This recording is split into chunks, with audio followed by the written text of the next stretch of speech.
A graça e a paz do Senhor Jesus. Glória a Deus, você pode se assentar em o nome de Jesus. Glória a Deus. Louvado seja o nome do Senhor. Como é bom nós adorarmos ao Senhor em um ambiente de glória, amém? Amém? Glória a Deus. Eu quero compartilhar algo com os irmãos. O Senhor colocou no meu coração, tem colocado nesses dias. Eu sei que eu não sei você, mas quando está chegando o final do ano, eu fico meio que em balanço daquilo que eu vivi. Quando entra novembro, eu já começo a pensar: meu Deus, o tempo está acabando, mas o ano está indo. Eu sei que nossa vida não é feita de ano em ano, mas sim é um processo. Mas cada ano que passa, e o ano é uma marca que pode nos dar um parâmetro daquilo que nós estamos vivendo. E eu penso: Senhor, pensando nesses dias, estamos chegando ao final de 2018. Já não é 98 nem 2008, é 2018. E tantas coisas o Senhor já nos deu a oportunidade de viver, de experimentar. E nós, nesses dias, temos vivido os dias intensos da glória do Senhor. Aleluia. Nós passamos por um tempo na conferência precioso. O Senhor falou conosco a semana passada sobre a glória dEle. A glória que significa a presença de Deus, ter a glória de Deus. Viver em um ambiente de glória de Deus significa vivermos em um ambiente da presença manifesta e real de Deus. E aí não importa onde você esteja. E aí eu orando, pedindo para o Senhor falar comigo sobre algo que eu pudesse compartilhar com a igreja. Como disse a Jéssica, como o Rafa já disse, muitas coisas que muitas vezes Deus quer compartilhar conosco como filhos.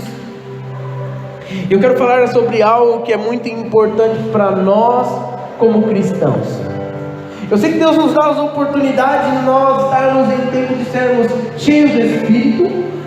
Eu sei que Deus nos dá a oportunidade de nós vivermos uma êxtase, muitas vezes emocional. Mas muito mais importante é nós entendermos que nós precisamos estar prontos para a guerra. Deus nos permite passar por momentos onde o nosso espírito é alimentado de uma forma com que nós possamos estar prontos para a guerra, porque a guerra acontece. Como minha esposa diz, às vezes seria tão bom se nós pudéssemos viver o tempo todo na igreja, cantando, ouvindo palavra, orando, abraçando os irmãos. Seria maravilhoso, amém? Só que a nossa vida não é feita só de cultos, conferências, momentos proféticos, não. A nossa realidade vai muito além disso. E quando nós não estamos atentos a esta guerra, que muitas vezes eu falo sobre ela, nós estamos muito propícios a sermos derrotados. E nós não podemos nunca nos esquecer que nós estamos em guerra. Fala para o irmão do seu lado: irmão, não esqueça, você está em guerra.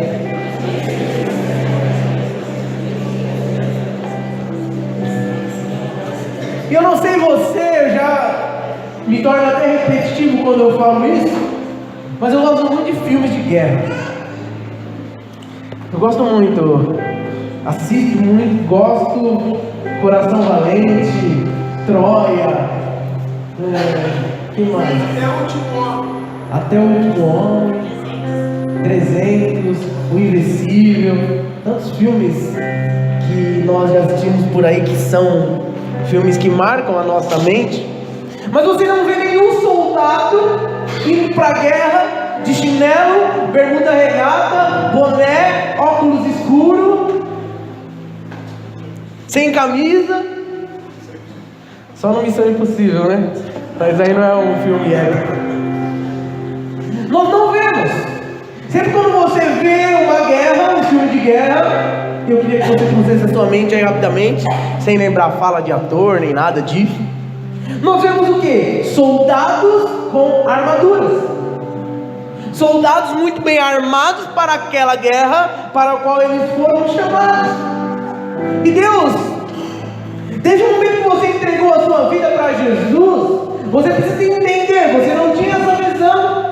Você vivia um mundo caótico de guerra espiritual, mas você não tinha essa visão. Mas quando você entrega a sua vida para Jesus, os seus olhos são abertos e você começa a ouvir sobre isso e perceber que há uma guerra ao seu redor, é ou não é? Coisas que você não via.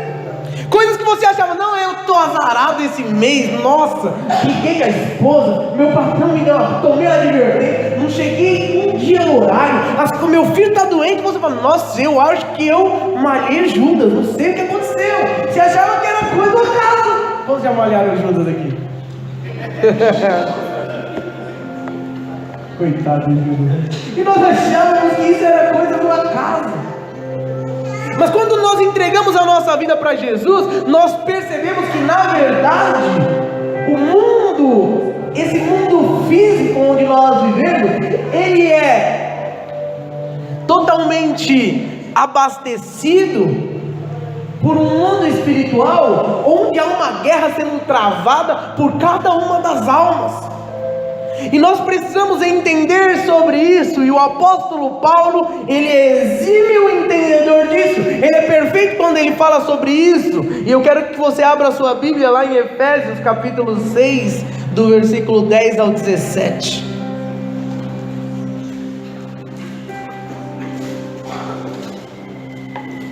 Efésios capítulo 6, versículo 10 ao 17. O texto da palavra de Deus diz assim: finalmente fortaleçam-se no Senhor e no seu forte poder, vistam toda a armadura de Deus para poderem ficar firmes contra as ciladas do diabo, pois a nossa luta não é contra pessoas, mas contra os poderes e autoridades, contra os dominadores deste mundo de trevas, contra as forças espirituais do mal nas regiões celestiais. Por isso, vistam-se de toda a armadura de Deus, para que possam resistir no dia mal e permanecer inabaláveis, depois de terem feito tudo. Assim, mantenham-se firmes, cingindo-se com o cinto da verdade, vestindo a couraça da justiça e tendo os pés calçados com a prontidão do evangelho da paz. Além disso, usem o escudo da fé, com o qual vocês poderão apagar todas as setas inflamadas do maligno. Usem o capacete da salvação e a espada do Espírito, que é a palavra de Deus. Que texto precioso! Paulo, ele estava preso, e ele escreve para a igreja de Éfeso aproximadamente entre os anos 60 e 62 depois de Cristo. E como Paulo estava preso, ele tinha uma visão muito clara dos soldados que o guardavam aquela prisão. Então ele conseguia, ele era alguém bem perspicaz, e ele começou a visualizar, eu imagino, aqueles soldados. E a cidade de Éfeso era uma cidade muito idólatra. Havia uma deusa, Artemis, que era adorada. E aqueles que se convertiam, eles viviam nesta guerra, nesse conflito espiritual, porque eles eram forçados, muitas vezes, aqueles que não adoravam a deusa eram mortos, e eles viviam, aqueles que entregaram a sua vida para Jesus, uma grande guerra. E essa guerra era muito mais espiritual, de entender que não poderiam mais adorar aos deuses, mas essa guerra também se refletia no seu mundo físico. E se nós olharmos para o nosso tempo, nós vemos que nós vivemos tempos difíceis, tempos onde nós somos desafiados a não nos dobrar, a não nos prostrar aos demônios, aquilo que vai contra a palavra de Deus. E nós vemos Paulo aqui dando dois conselhos. Eu queria que você guardasse no seu coração esses dois conselhos que Paulo dá lá em Efésios 6:10. Ele diz assim: no demais, irmãos, ele estava ensinando os irmãos, dando instruções aos irmãos, e ele diz: nos demais, irmãos, fortalecei-vos no Senhor. Repita comigo: fortalecei-vos no Senhor. Fortalecei-vos no Senhor. E na força do seu poder, e revesti-vos de toda a armadura de Deus, para que possais estar firmes contra as astutas ciladas do inimigo. Paulo dá duas direções aqui, que talvez passe desapercebido. Nós sempre falamos sobre a armadura, mas a primeira instrução de Paulo é: fortaleçam-se.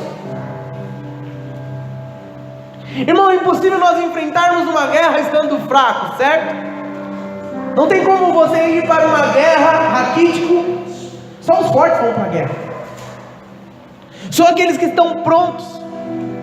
Então, antes de vestir a armadura, nós precisamos nos fortalecer. Paulo não diz, vista a armadura, depois se fortalece. Não, porque se você não estiver forte, você não aguenta com a armadura. Então, antes de nós colocarmos a armadura, nós precisamos nos fortalecer no Senhor. Se fortalecer na força do poder de Deus. Não é na minha força, não é na sua força, não é na força do seu esposo, da sua esposa, do seu líder. Não, é na força do Senhor. Paulo diz que nós não devemos lutar contra a carne e o sangue, mas sim contra os principados e potestades e contra os príncipes das trevas deste século. Então, se nós queremos vencer a batalha, a direção de Paulo para nós é fortalecermos no Senhor. Esse é o primeiro conselho de Paulo para nós vencermos a batalha espiritual. Fortalecermos no Senhor. A palavra fortalecer-vos significa reunir forças para o conflito. E quando Paulo diz fortalecei-vos na força do Senhor, significa que nós devemos buscar essa força no Senhor.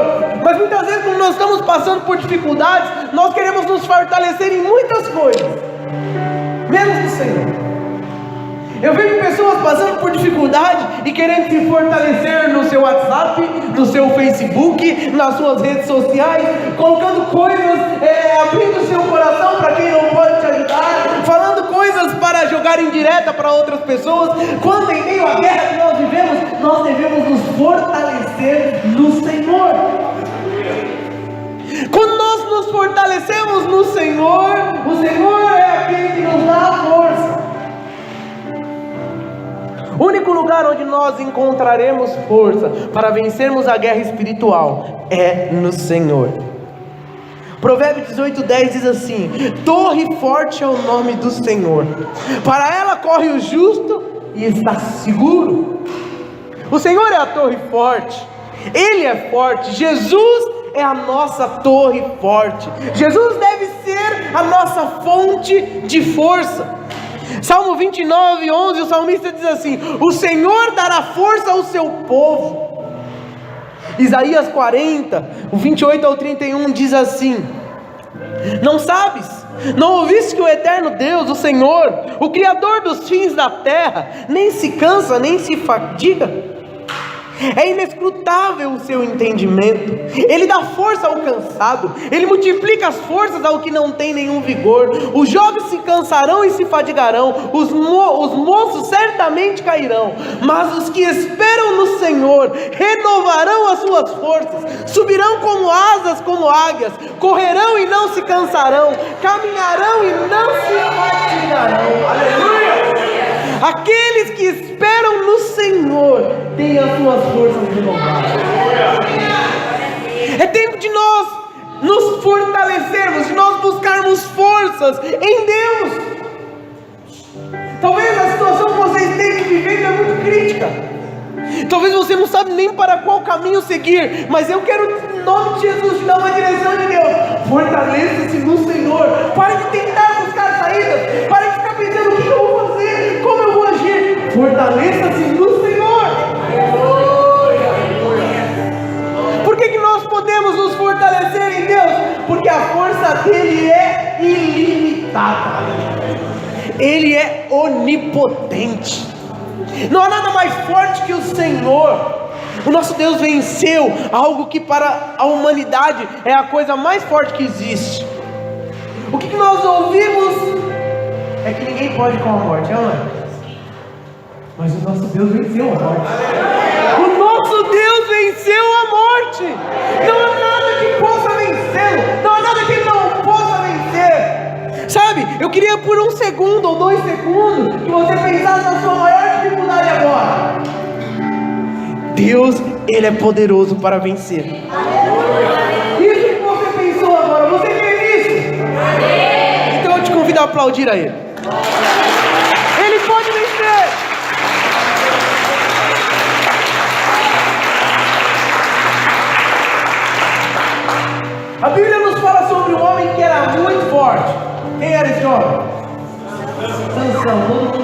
de Sansão. Mas no que estava a força de Sansão? Alguns pensam que é no cabelo dele. Não. A força de Sansão estava em Deus.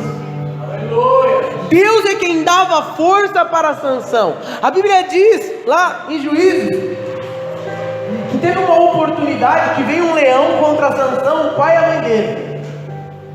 E sabe o que Sansão fez? Ele rasgou o leão no meio, irmãos. Eu fiquei pensando, você pegar, talvez com uma arma, dar um tiro, matar o leão, ou com uma espada, você cortar o leão, é uma coisa. Agora você rasgar o leão no meio, que força é essa? É a força que Deus dava para Sansão. Todas as vezes que Deus, a palavra de Deus diz que o Espírito do Senhor vinha sobre Sansão, e ele ficava muito forte. A Bíblia diz que veio uma vez Sansão, ele estava contra os filisteus, e vieram os filisteus lutar contra ele, e ele não tinha nenhuma arma. E ele ficou pensando, o que eu vou usar? E a Bíblia diz que ele usou uma queixada fresca de um jumento, e com esta queixada, com a parte da cabeça do jumento, ele matou mais de 1000 homens. Da onde vinha a força de Sansão? A força de Sansão vinha de Deus. E todo o tempo em que Sansão dependeu de Deus, ele foi vencedor. Quando Sansão se esqueceu daquele que dava força, ele perdeu. Mas em todo o tempo, e no último momento da vida dele, ele se lembrou: a minha força vem do Senhor, e o Senhor deu força para ele. Quando nós nos fortalecemos no Senhor e na força do seu poder, Ele nos dá a vitória, Ele te faz forte. Talvez vocês tenham que pensar, não vou aguentar, isso é demais, eu estou passando por uma situação, pastor, você não sabe, eu pensei que a conferência ia me ajudar, eu pensei que agora ia ser diferente, mas passou a semana, e essa semana foi tão difícil. Eu te dou a direção: fortaleça-se no Senhor. Você precisa se fortalecer nele. Mas Paulo não para por aí. E aí Paulo entra naquilo que nós conhecemos muito, que é a parte que fala da armadura de Deus. Se revestir da armadura de Deus. Como eu disse, lembre-se, você não pode vestir a armadura sem estar forte. Você não vai aguentar. Nós temos o exemplo de Davi. Davi, a força dele não vinha de uma armadura humana. Ele estava fortalecido no Senhor, e ele tinha a armadura que Paulo fala aqui, que nós vamos compartilhar. Mas quando os homens tentaram colocar uma armadura que não era de Deus na vida dele, ele falou: não consigo nem mexer, pode tirar essa armadura, porque a minha armadura está aqui, é Deus, é o Senhor que me dá força. Você não vai conseguir vencer com a armadura de outro. A única armadura que vai te dar a vitória é a armadura de Deus. E Paulo, ele fala um pouco sobre algumas peças, 6 peças desta armadura. Como eu disse, talvez naquele momento que ele estava preso, ele olhando para aqueles soldados andando para lá e para cá, ele começou a evidenciar algumas partes da armadura e ver o quanto que ela é importante. E assim como eu e você podemos muitas vezes, com coisas naturais, tirar lições espirituais, ele falou: opa, calma aí, essa armadura desse soldado pode me dar alguns argumentos para que a igreja de Éfeso, e ele nem imaginava talvez, que nós também seríamos ensinados e edificados com aquilo que ele estava escrevendo para o povo de Efésio. Mas o texto diz lá, e é interessante isso lá em Efésios 6, que Paulo por 2 vezes ele repete a palavra toda. Olha só, Efésios 6:11 diz assim: revestivos de toda a armadura de Deus, para que possais estar firmes contra as astutas ciladas do diabo. E lá no verso 13 também Paulo diz: portanto tomai toda a armadura de Deus, para que possais resistir no dia mau, e havendo feito tudo, ficai firmes. Repete comigo: toda a armadura de Deus. Mais forte: toda a armadura de Deus. Glória a Deus. Não adianta nós usarmos só uma ou 2 peças, tem que ser toda. Toda é toda. Porque se você for para uma guerra só com 2 peças, o restante do seu corpo vai ficar fácil de ser alvejado. E nós vemos aqui a armadura sendo falada, E Paulo, ele descreve algumas partes da armadura, ou todas as partes da armadura que são importantes. Ele fala sobre o cinto, sobre a couraça, sobre o calçado, sobre o escudo, sobre o capacete e sobre a espada. Eu quero falar rapidamente sobre essas partes da armadura de Deus para a minha e para a sua vida. Então vamos falar um pouco o que significa para nós espiritualmente cada uma das partes da armadura de Deus. Primeiro, Paulo fala sobre o cinto da verdade. Efésios 6,14 diz: estais, pois, firmes, tendo cingido os vossos lombos com a verdade. O soldado romano, ele usava de 1 a 3 cinturões para prender a espada e para proteger a sua região abdominal. O cinto impedia que a roupa caísse. O cinto simbolizava a verdade. E por isso, ele é o primeiro objeto que Paulo cita aqui da armadura de Deus. O diabo, o nosso inimigo, ele vive usando mentiras. A palavra de Deus diz lá em João 8,44 que ele é o pai da mentira. E muitas vezes ele usa mentiras para tentar nos derrotar, para tentar nos destruir. E Paulo nos diz que nós devemos usar o cinturão da verdade. O que é a verdade? Jesus é a verdade. Ele diz: eu sou o caminho, a verdade e a vida. E ninguém vai ao Pai se não for por mim. A palavra de Deus também é a verdade. 2 Timóteo 2,15 diz: procura apresentar-te a Deus aprovado, como obreiro que não tem de que se envergonhar, que maneja bem a palavra da verdade. O Espírito Santo de Deus nos dá a revelação da verdade de Deus. Quantas vezes o Espírito Santo de Deus fala com você: faz isso não, isso está errado, isso é mentira. O Espírito Santo de Deus nos fala sobre a verdade, que é Cristo. A igreja de Deus, a palavra de Deus diz que a igreja é a coluna e o fundamento da verdade. Olha só que interessante. 1 Timóteo 3, versículo 14 e 15. Paulo dizendo para os Timóteos, ele diz assim: escrevo-lhe essas coisas, embora espero ir vê-lo em breve. Mas se eu demorar, saiba como as pessoas devem comportar-se na casa de Deus, que é a igreja do Deus vivo, coluna e fundamento da verdade. Então entenda, o cinturão da verdade tem a ver com Jesus, nosso Salvador, tem a ver com a palavra do Senhor, tem a ver com o Espírito Santo e tem a ver com a igreja. Quando nós estamos fundamentados, quando nós estamos vestidos com o cinturão da verdade, nós seremos vencedores. Essa é a primeira peça da armadura. Segunda peça, couraça da justiça.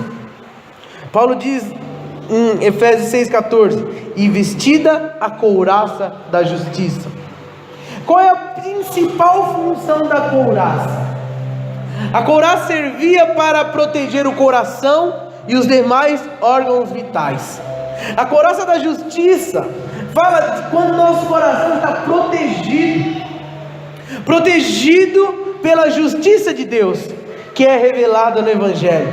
Romanos 17, versículo 16 e 17 diz: porque eu não me envergonho do Evangelho de Cristo, pois é o poder de Deus para a salvação de todo aquele que crê, primeiro do judeu e também do grego, porque nele se descobre a justiça de Deus, de fé em fé, como está escrito: mas o justo viverá pela fé.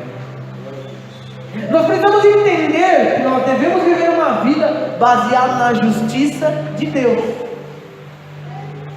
Só que a justiça de Deus, a justiça do nosso Pai Celestial, é totalmente diferente da justiça do mundo. Quando Jesus morreu por nós no Calvário, Deus tomou os nossos pecados, todo o trapo de imundície, e os vestiu em Jesus na cruz. Mas ao mesmo tempo, Ele tomou a justiça de Jesus, que morreu na cruz por nós, e Ele nos vestiu com essa justiça. Então quando Deus olha para nós, Ele vê a justiça dele completa em Cristo. Quando Jesus olha para você, Ele vê você justificado por aquilo que Jesus fez na cruz. Então nós precisamos colocar colocar a couraça da justiça. Nós não podemos viver uma vida baseada na nossa justiça, porque a nossa justiça condena, a nossa justiça aponta o dedo, a nossa justiça julga, a nossa justiça não perdoa, mas a justiça do Senhor, a couraça da justiça de Cristo, nos ama incondicionalmente. Não se preocupa com o que você fez ontem, com o que você fez hoje, ou com o que você vai fazer amanhã. Se preocupa com o que Ele mesmo fez na cruz para te dar liberdade. Então nós não podemos esquecer, porque quando nós nos esquecemos, nós vivemos uma vida de acusação. Ah, pastor, então eu posso fazer o que eu quiser, eu posso viver uma vida de pecado? Não! Porque quando eu estou vestido com a couraça da justiça, eu abandono a vida errada, eu abandono o pecado. Por quê? Porque o meu coração está guardado, as partes vitais do meu corpo estão seguras. Nós precisamos estar vestidos com a couraça da justiça. Terceira parte da armadura, os calçados da paz. Paulo diz: e calçados os pés na preparação do evangelho da paz. A sandália do soldado romano era uma sandália comum, era uma sandália de couro, e a sola da sandália, eu até estava procurando algumas imagens, era cheia de pregos. Para que os pregos? Para que quando eles estivessem em meia guerra, não tinha asfalto, era terra, não tinha nenhuma rua pavimentada naquele tempo, mas quando ele estivesse na guerra, a sandália dele dava firmeza para ele. A sandália fazia com que ele não escorregasse. Quando ele travava para atacar ou para se defender, os pés dele não vacilavam. E Paulo diz que nós devemos calçar os pés na preparação do evangelho da paz. O que nos sustenta, o que vai nos dar firmeza na nossa batalha espiritual, é entender aquilo que o evangelho fez por nós e aquilo que o evangelho pode fazer na vida daquele que nós conhecemos. O evangelho, as boas novas do Senhor, mudou a nossa história. Amém, igreja? Amém. O evangelho do Senhor é que nos dá firmeza. O evangelho é a paz na nossa vida. Se Jesus não tivesse vindo, se Jesus não tivesse morrido, não havia solução para nós e não havia solução para a humanidade. Mas o evangelho da paz é o que nos dá firmeza. O evangelho da paz faz com que nós não possamos viver uma vida vacilante, porque Ele morreu por nós, Ele nos dá segurança. Por isso nós não podemos viver uma vida religiosa, precisamos estar calçados com o evangelho da paz e proclamar esse evangelho.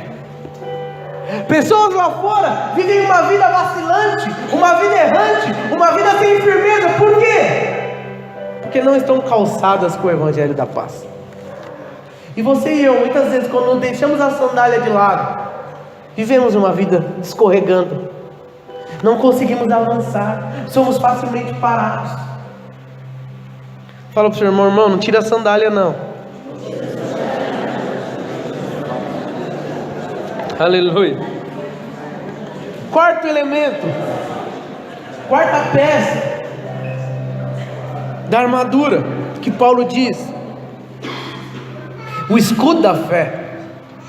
Paulo diz lá em Efésios 6: tomando sobretudo o escudo da fé, com o qual podereis apagar todos os dardos inflamados do maligno. O escudo romano, o escudo do soldado romano, era um grande escudo retangular, vestido de couro ensopado com água. Para quê? Para apagar os dardos inflamados. Muitas vezes, uma das estratégias do inimigo era jogar dardos inflamados, cheios de fogo. E aí os soldados se resguardavam, ficavam em posição de defesa, e o escudo era cheio de água com couro, um escudo de metal. Nós precisamos entender que o escudo da fé representa em nossas vidas, de quando nós somos atacados. Se você estiver sem o escudo da fé, você será alvejado. O escudo nos dá proteção para que nós possamos apagar todos os dardos inflamados. Sabe, todas as setas, tudo aquilo que vem à sua mente, tudo aquilo que o inimigo tenta lançar contra você e contra a sua família, você precisa estar com o escudo. Sem o escudo você será alvejado. Não adianta nada você estar com o cinto, com a couraça, com a sandália, se você deixar o escudo da fé de lado, se você não acreditar que Deus é por você, se você não acreditar que é Deus que te fortalece, se quando vier a circunstância você falar, tá vendo? Não está dando nada certo, eu até tentei. Por que muitas vezes você ouve isso na sua mente? Por que você deixa que essa seta venha? Porque você não está com o escudo. O escudo da fé é a certeza que nós seremos vencedores, mesmo quando tudo diz que não. É isso que em Hebreus 11:1 diz, que a fé é o firme fundamento das coisas que nós esperamos e não vemos. Parece que não vai dar certo, mas porque eu estou com o escudo da fé, minha vida está guardada, eu creio, vai dar.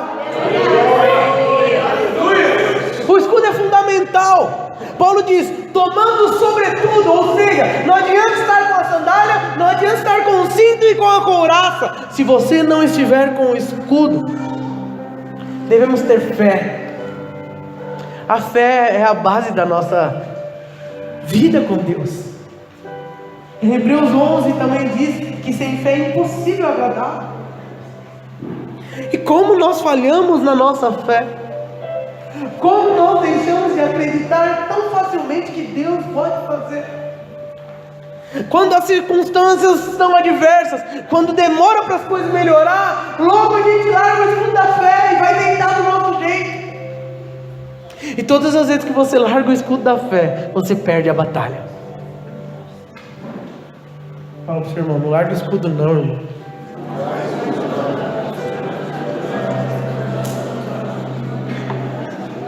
Aleluia. Quinta parte da armadura, o capacete da salvação.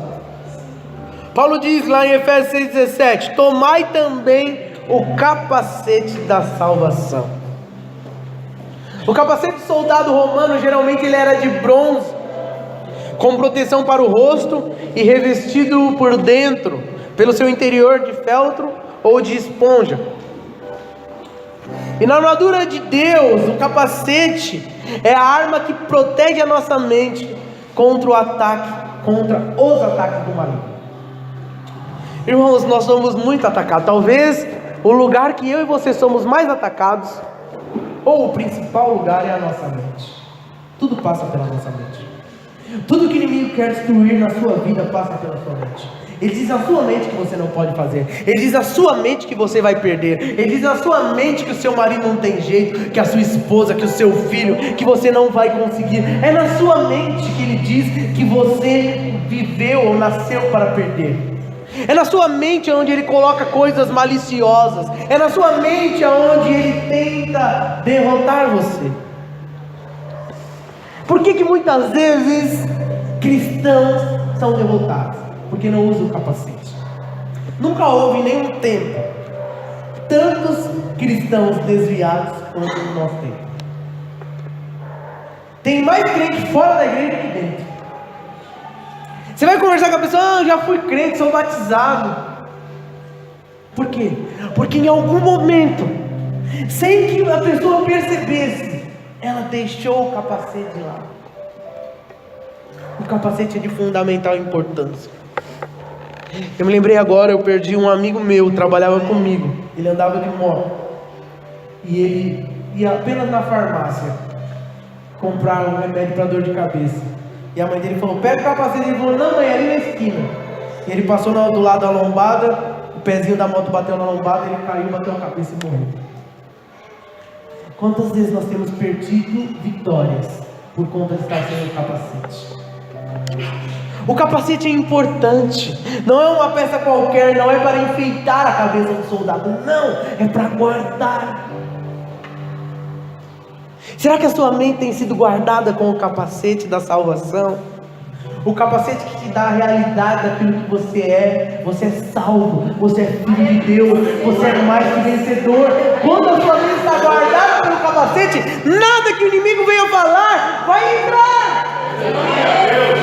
Porque você está com o capacete, a sua mente está guardada, você não é enganado. Você consegue entender esse amor que nós cantamos aqui? Amor que é incalculável. Quando você está com o capacete da salvação, você entende, não é porque você merece, é porque Ele te amou. E aí você entende que tudo que você tem, ou que você vier a ter, não é porque você é bom, é por conta da graça. Aleluia! O capacete da salvação, sabe o que significa salvação? Significa que você não tinha nenhuma maneira de continuar vivo e alguém te salvou, alguém te livrou. Isso é salvação. E o capacete da salvação tem a ver com você entender isso, ter revelação disso. Você foi salvo. Você já foi salvo. Você já foi liberto. O capacete da salvação guarda a sua mente disso, de você não ser enganado. Proteger a cabeça é proteger os seus pensamentos, proteger a sua consciência. Por isso que o capacete é muito importante. O capacete da salvação faz com que nós não possamos ser enganados.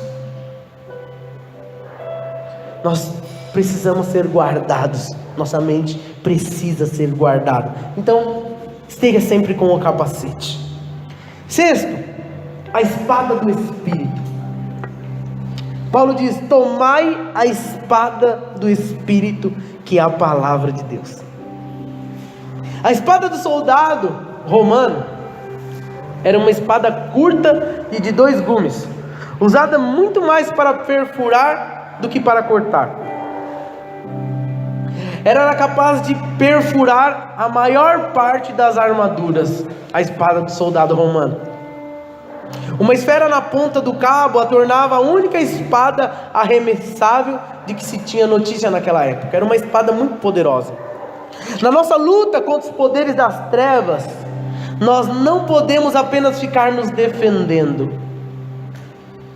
Haverá um tempo onde nós teremos que atacar. Como os soldados, o soldado não tem como ele vencer uma guerra só se defendendo, tem como? Não! Nós somos soldados de Cristo, e Jesus disse que as portas do inferno não prevaleceriam contra nós.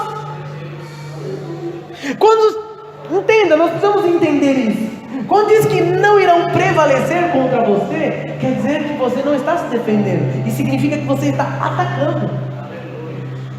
Significa que ao atacar, ela não vai ter forças para aguentar o seu ataque.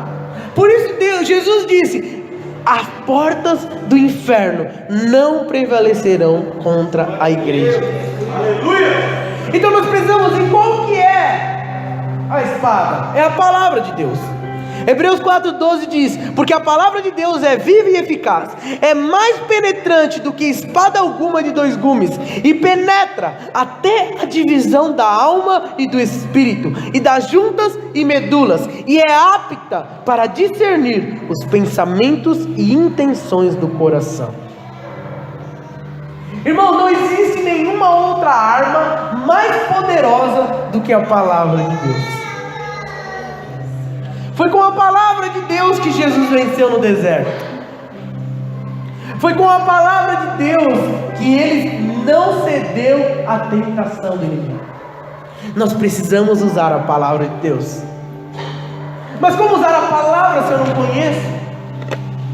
Se o meu cristianismo é baseado nos versículos e nas mensagens positivas que me mandam pelo WhatsApp. Às vezes você vê uma mensagem tão bonita, você fala: nossa, que mensagem bonita. Onde que está escrito na Bíblia? Às vezes não está nem escrito. Se eu falar um texto bonito aqui e falar: está escrito em tal lugar, se você não conhecer, você vai falar: amém, glória a Deus. Para usar a espada, nós precisamos conhecer. Será que você conhece a palavra? Será que você tem desejo de conhecer? Irmãos, não é apenas colocar armadura, não é apenas pegar, você nem consegue pegar uma espada se você não souber. Tem a maneira correta, então você precisa ter sede por conhecer a palavra de Deus. Ela é a sua mais poderosa arma. Nós temos uma arma tão poderosa e muitas vezes nós não sabemos usar. Está à sua disposição, está à minha disposição. Nós precisamos. Você precisa da palavra de Deus. Então estude.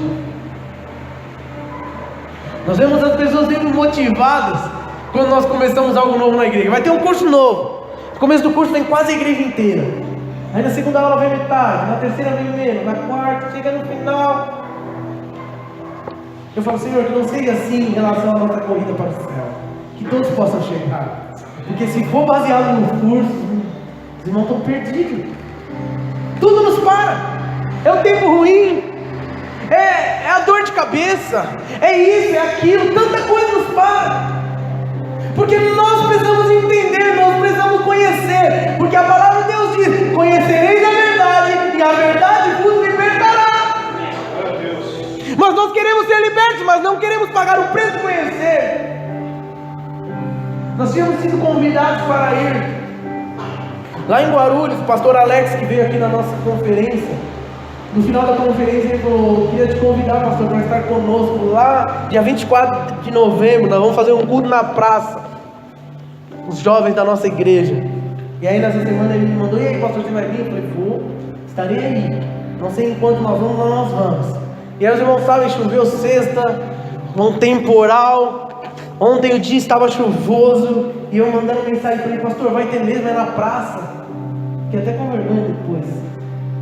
Ele: vai ter. Aí eu peguei, deu 6 e pouco, eu liguei de novo, falei: pastor, tá chovendo aqui, vai ter o culto? Ele: vai. Eu falei: então espera que nós estamos chegando. Saímos de casa, eu e algumas pessoas, minha esposa, os jovens. Nossa intenção é levar todos, não temos carro para isso, mas fomos para conhecer, porque nós vamos fazer algo muito parecido, em nome de Jesus, nas praças aqui do nosso bairro. Aleluia! Irmãos, enquanto nós estávamos indo para lá, a chuva só aumentava. Eu falei: Jesus, esses jovens não vão estar lá, nós vamos lá em Guarulhos. Quando nós chegamos lá, estava muito forte a chuva, irmãos. E quando eu virei, nós não conhecíamos lá, e nós viramos o carro, estava cheio de jovens. Aleluia! Irmãos, eu falei: Senhor, me perdoa, porque nós sempre colocamos limitações. Está chovendo, eu não vou. Estou com dor de cabeça, eu não vou. As pessoas precisam entender, mas só que não há limitação para aquele que conhecer a palavra da verdade. E os jovens estiveram lá, não tinha nenhuma banda útero, mega power, não tinha nada, não dava nem para ouvir quase instrumentos, mas eles adoraram ao Senhor. Nós fizemos parte daquele mover de Deus, e foi bênção demais. Eu saí de lá falando: Senhor, nenhuma chuva mais vai me parar. E aí eu fiquei pensando: será que fosse nossa igreja, nós iríamos? E eu fiquei preocupado, porque eu não sei se nós estaríamos numa praça no meio de uma chuva. Mas aí o Senhor trouxe à minha mente quantas vezes eu saía à noite, não importava se estava chovendo, se ia chover, com guarda-chuva, sem guarda-chuva. Mas quando nós viemos para Jesus, nós limitamos o nosso poder de alcance, porque nós não conhecemos a palavra. Nada pode nos parar. Se uma chuva pode te parar, se uma dor de cabeça, se uma gripe, se seja qual for a dor pode te parar, você precisa da espada, você precisa do capacete, você precisa do cinto, da couraça, da sandália, você precisa se revestir com a armadura do Senhor, porque o Senhor tem mais. A guerra não é fácil, a guerra é um momento de crise, de dificuldade. Só os fortes vencem a guerra. A palavra de Deus diz que em certo momento o Senhor mandou alistar o povo para a guerra, e veio muita gente. Deus falou: tem gente demais, esse povo não aguenta. E foram acontecendo situações, eu não vou me alongar nisso, nós já estamos no tempo, mas só sobraram 300. E foi com os 300 que eles venceram. Deus tem nos chamado para vencer. Eu e você fomos alistados pelo próprio Deus. Você faz parte do exército, você é um soldado, mas você precisa estar preparado para a guerra. Eu queria que você se colocasse de pé, por favor.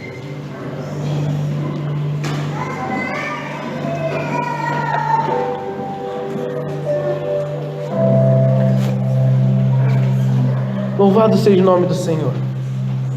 Como diz lá em Efésios: finalmente fortaleçam-se no Senhor e vistam toda a armadura de Deus.